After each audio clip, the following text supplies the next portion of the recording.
It is such a magical experience being down on the beach. I cannot recommend that enough. You can pay to do the boardwalk, and yes, you can see seals, and you can get relatively close depending on where those seals are. But getting down on the beach where they are, where they're coming in from the sea, is such an experience.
This little guy is right on the boardwalk. Oh, big guy actually.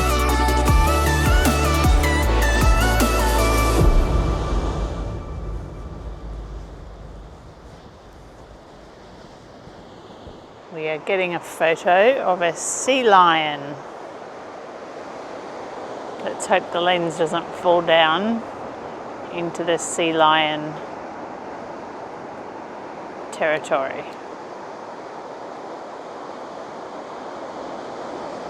There they are there.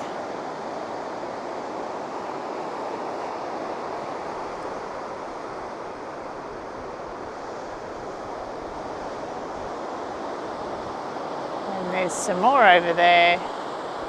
And down the beach where we'll be doing a tour, there are hundreds.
Saying back at the centre there, anything feelers, today eating lobster, crab, squid, octopus.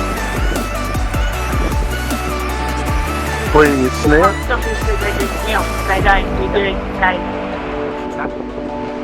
So what would he be sniffing? Sniffing for other sea lions, what's up on the beach, probably sniffing us as well. Their eyes are a bit more adapted for water. Can see on land, they see fine on land.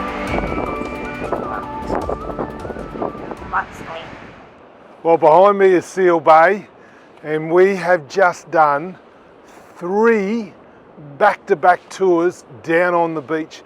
Now, we've been able to do that because we've got one of these Kangaroo Island tour passes.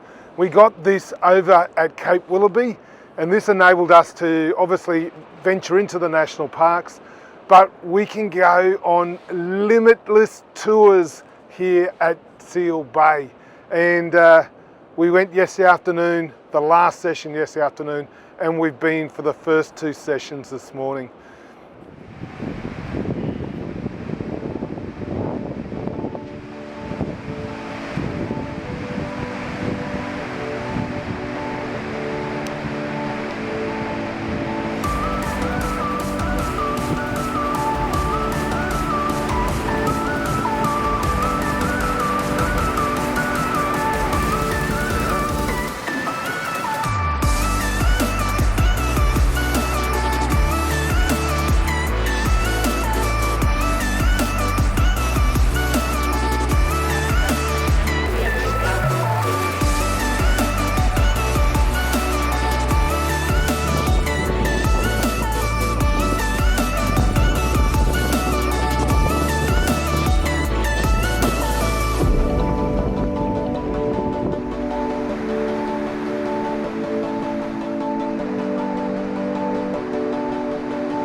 The tour guides were amazing.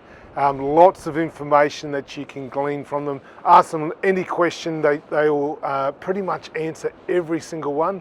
And if they don't know it, they said they will find out. So such a really good experience. I think from memory it was about $96, but we're here for 2 weeks, so we're getting great use out of this. We're going off to some caves nearby, and obviously we've got the Remarkables yet to do. So highly recommend getting one of these Kangaroo Island tour passes. Home of the famous whiting bird.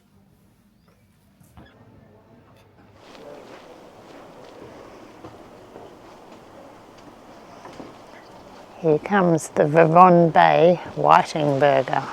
Oh goodness.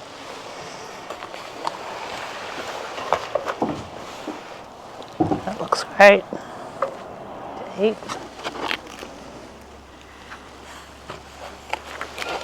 Oh, dilly.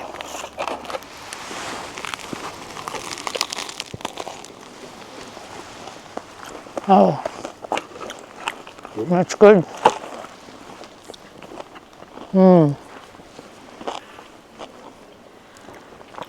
That's not a gimmick, that's really good.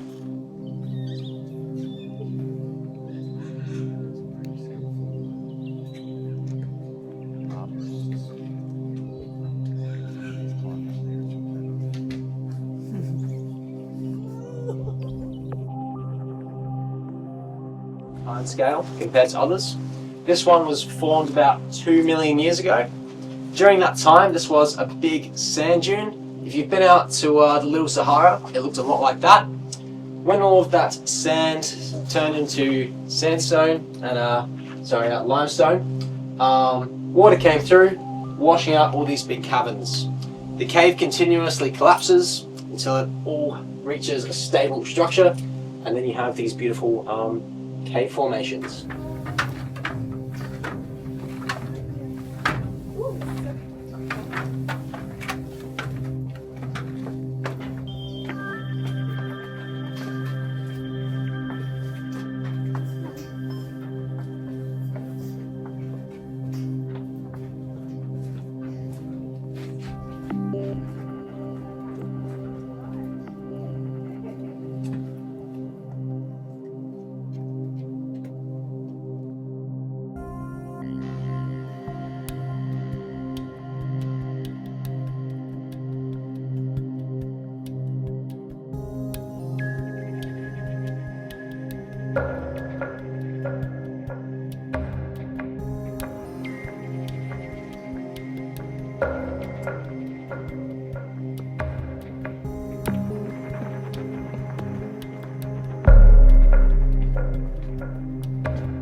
And another cool thing we can see right here is a little active straw.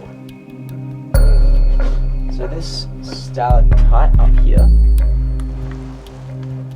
someone knocked their head on it and that bottom half just broke off.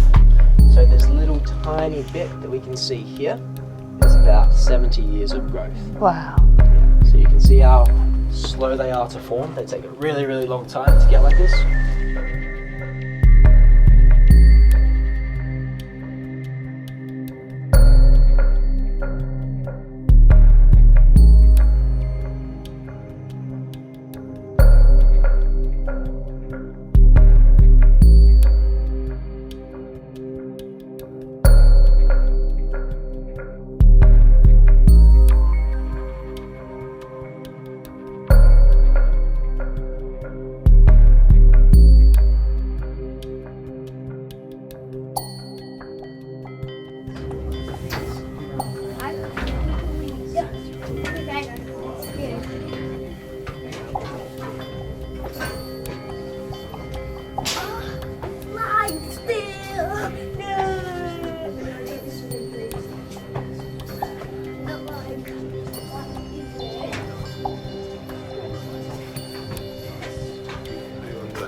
We've just done the Kelly Hill Caves, which were awesome. Really good, nice light show inside. Beautiful limestone caves.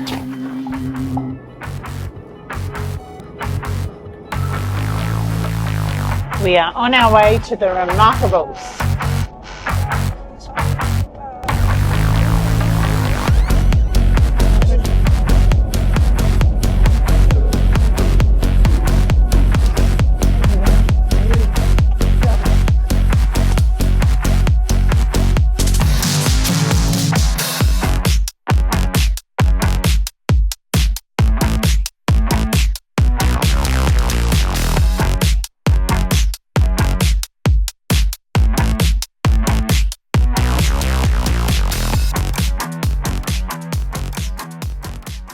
Well, behind me is the Remarkables, probably the most iconic image of Kangaroo Island, and I cannot wait to get down to have a closer look at this amazing rock formation.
Evidence of the bushfires 6 years ago and all of the undergrowth underneath.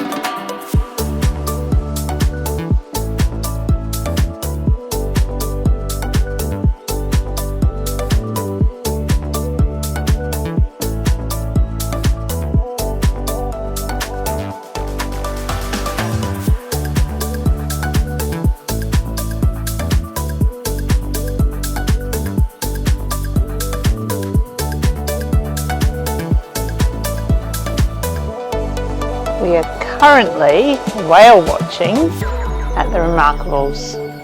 We didn't bring the big camera lens today because we weren't expecting to come here today. We'll bring it back tomorrow.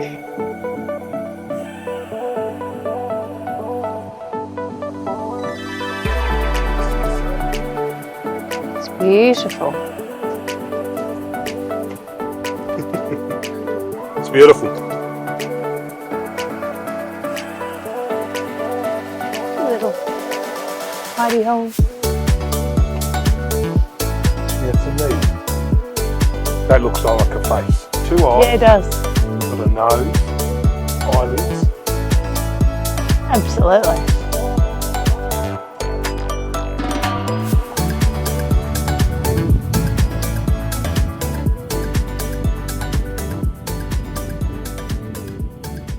Just leaving the Remarkables. This was not a planned visit. We just thought, let's get here and have a look. There's rain coming for the next 3 or 4 days, so we took the opportunity to get down here today.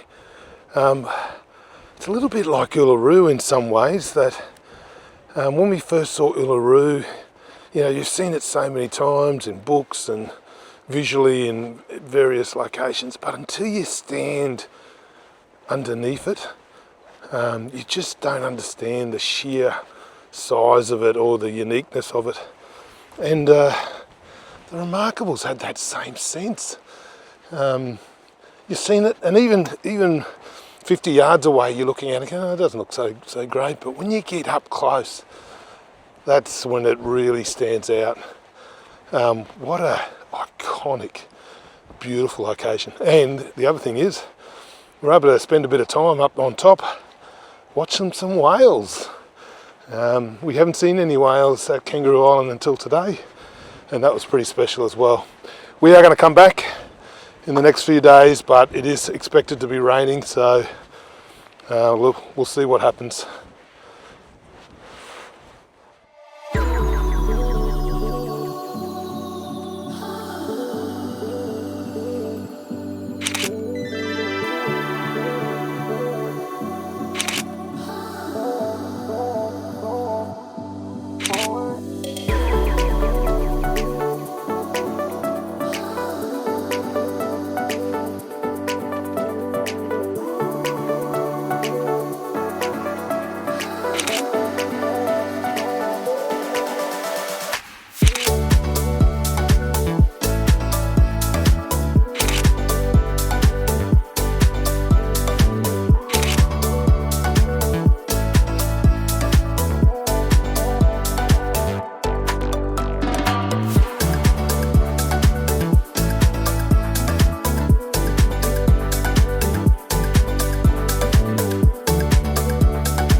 So how did Kangaroo Island get its name? Well, it's due to these little fellas.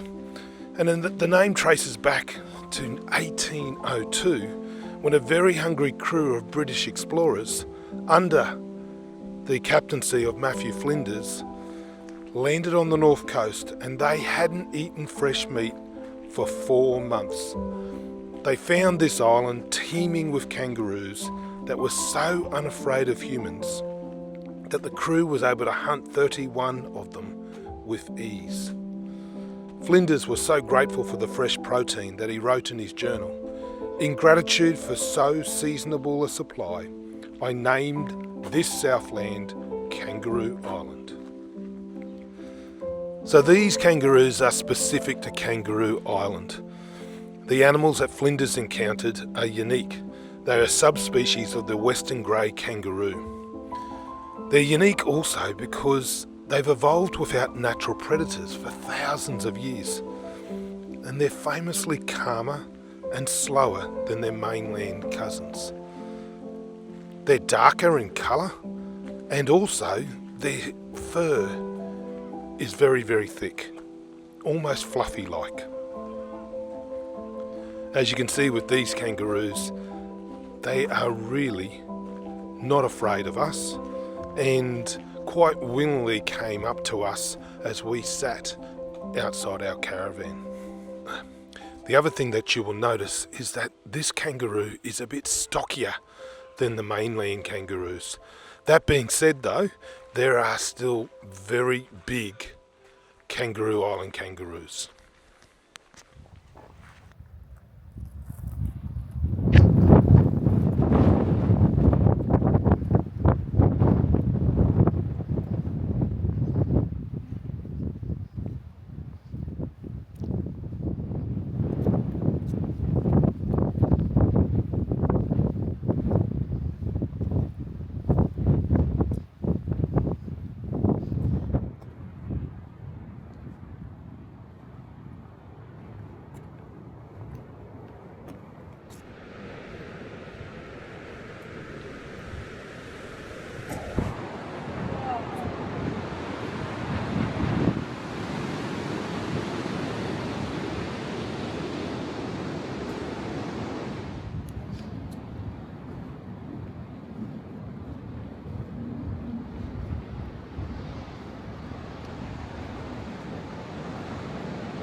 Lots of fur seals lazing on the rocks.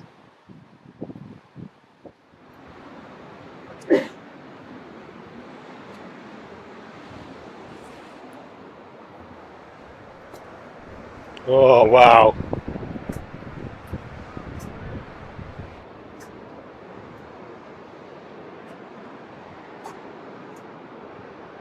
Is that Admiral's Arch? That is Admiral's Arch.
Okay, so this is the storehouse that stored all of the produce needed for the lightkeepers for 3 months. So they only got supplies delivered every 3 months, and it was winched up from the ocean.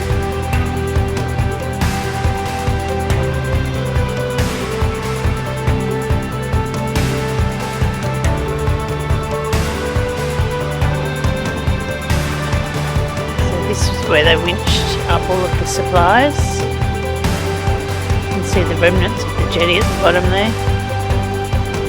Ordered up here, stored it in this building for 3 months, and that kept the lightkeepers fed.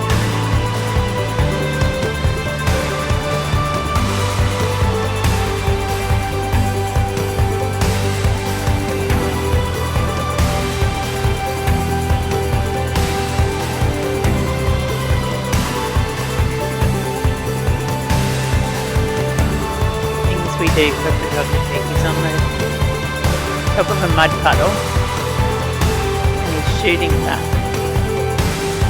towards this building. Let's see what other image he gets.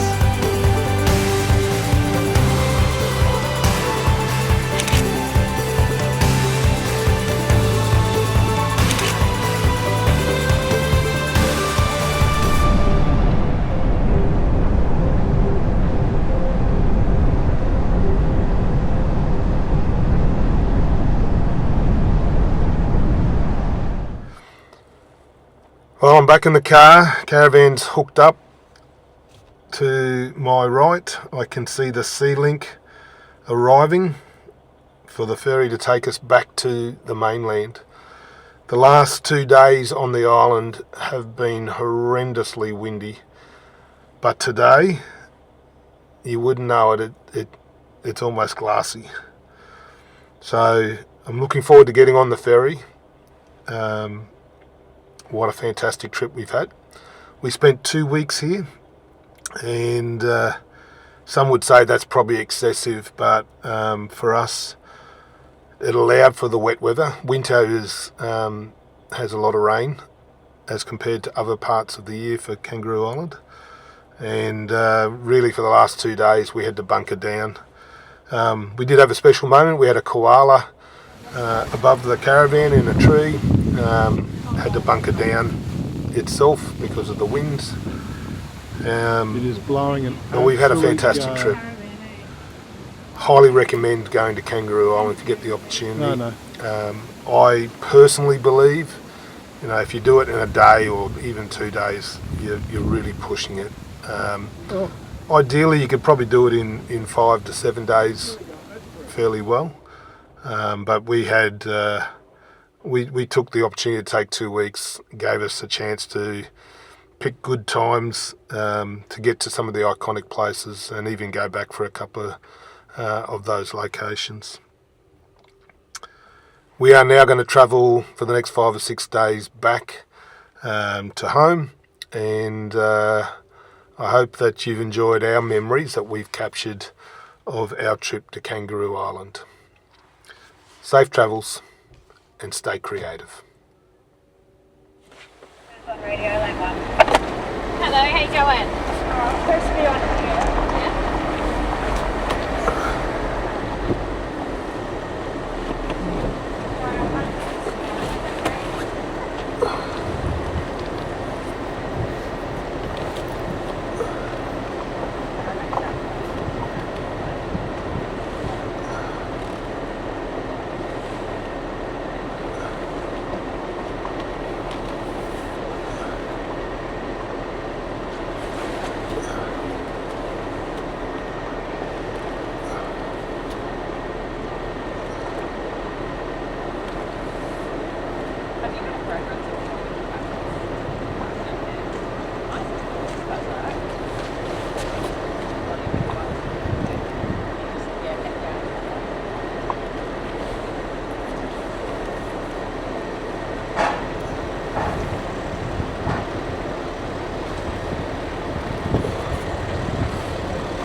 you go back like that. That's good.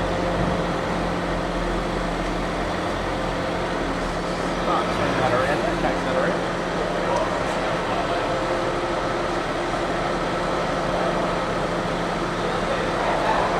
Chase that around the other way. Other way, yep. Great, that's that. Slowly square up on your poles.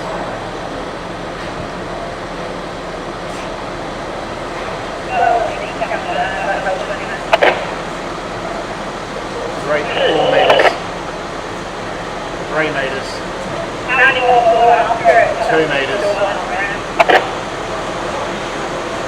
1 metre. Stop there. Thanks, mate. Half metre, stop.